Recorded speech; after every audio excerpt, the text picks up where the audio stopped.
Bonjour tout le monde, bienvenue dans cette nouvelle vidéo où je vais vous montrer comment présenter une leçon de lecture-compréhension destinée aux élèves de la quatrième année du primaire.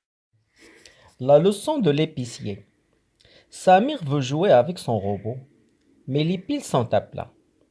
En courant, il arrive dans une boutique. Vite, vite, des piles! L'épicier fait semblant de ne pas l'entendre. Il continue à servir les autres clients. Des piles! J'ai dit des piles! Crie Samir. Finalement, l'épicier s'approche de Samir et lui dit: Petit, tu n'as rien oublié? Samir regarde à droite et à gauche, fouille dans ses poches et répond: Rien, je n'ai rien oublié. L'épicier se met à rire et donne les piles à Samir en lui disant: Tu as oublié de dire s'il vous plaît. Je vais commencer par présenter les étapes. Première étape, avant de lire.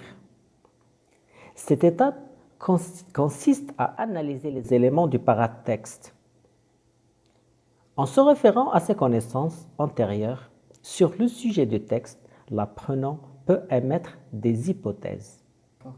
Parmi les éléments du paratexte, l'image ou bien l'illustration occupe une place prépondérante. Ainsi, le professeur invite les apprenants à observer l'image en posant les questions suivantes. Que voyez-vous sur l'image? Ou bien, que représente l'image? On peut s'attendre aux réponses suivantes. Je vois un monsieur, un garçon, une dame. L'idéal serait d'obtenir la réponse suivante. Je vois l'épicier dans sa boutique, une cliente et un garçon. Comme vous pouvez le constater, l'image toute seule n'est pas de nature à aider l'élève à prédire le contenu du texte. Pour remédier à cela, j'invite les apprenants à dire le titre du texte, la leçon de l'épicier. Et j'enchaîne avec la question suivante. À votre avis, l'épicier donne une leçon de quoi? D'habitude, on une leçon de grammaire, de conjugaison, d'orthographe, mais l'épicier, dans ce cas, va donner quoi comme leçon? Comme je l'ai dit au début de cette intervention, pour prédire le contenu d'un texte, l'élève peut recourir à ses expériences, à ses connaissances antérieures. Dans ce sens, nous avons déjà étudié un texte où Amine, un enfant, cherche ses babouches, mais au lieu de demander poliment à sa sœur de l'aider, il donne des ordres.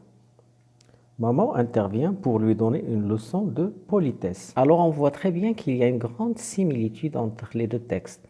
Alors, dans ce cas, l'élève peut facilement dire que l'épicier va donner une leçon de politesse à Samir.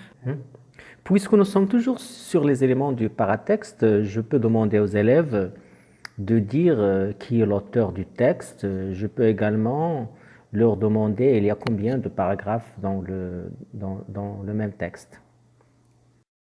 Deuxième étape, lecture magistrale et vérification des hypothèses. Le professeur lit le texte de manière expressive. Pendant cette lecture, il demande aux élèves de suivre sans texte sous les yeux, ça veut dire les livres fermés, et ce, dans un premier temps, pour deux raisons. Les élèves n'ont pas le même rythme de lecture que l'enseignant. 2. Pour éviter dans un premier temps l'opération de déchiffrage des mots et centrer l'attention sur la compréhension du texte. Au terme de cette première lecture magistrale, le professeur pose les questions suivantes. Que veut acheter Samir? Qu'est-ce que Samir a oublié de dire à l'épicier? Troisième étape, lecture silencieuse et construction de sens. Avant de demander aux élèves de lire silencieusement le texte, le professeur procède à une deuxième lecture magistrale. Livre ouvert, évidemment. Avant de demander aux élèves de lire silencieusement le texte, le professeur procède à une deuxième lecture magistrale. Livre ouvert, évidemment. Une fois le texte lu par les apprenants, le professeur pose des questions du genre qui sont les personnages du texte, comment s'appelle le garçon, comment s'appelle l'épicier, où se passe l'histoire, de quel jouet parle-t-on, etc. Quatrième étape, lecture individuelle oralisée. Le professeur invite les apprenants à lire le texte paragraphe par paragraphe. Il émaille les lectures de quelques questions. Pourquoi l'épicier fait-il semblant de ne pas entendre Samir? Pourquoi Samir fouille-t-il dans ses poches? Samir a bien oublié une expression magique. Laquelle? Il arrive dans une boutique. Que remplace ce pronom personnel, il?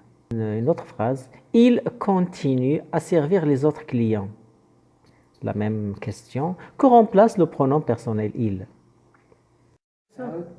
Le professeur peut également proposer une activité où l'apprenant aura l'occasion d'utiliser les notions vrai, faux, on ne peut pas savoir.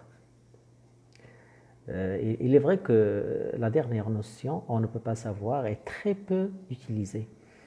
Alors, l'épicier est gentil. Donc là, l'élève peut répondre vrai.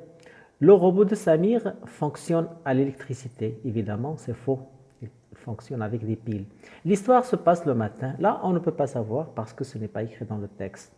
Les piles coûtent 5 dirhams. Là, on ne peut pas savoir. Dans le texte, il y a des mots à expliquer. Comme fouille. Remarquez que ce verbe contient une difficulté au niveau de la prononciation. Fouille. Il y a aussi le mot robot. Donc là, je montre l'image ou bien l'illustration d'un robot. Voilà, ma vidéo touche à sa fin. J'espère qu'elle vous aura plu. Pour plus de vidéos, abonnez-vous. Merci.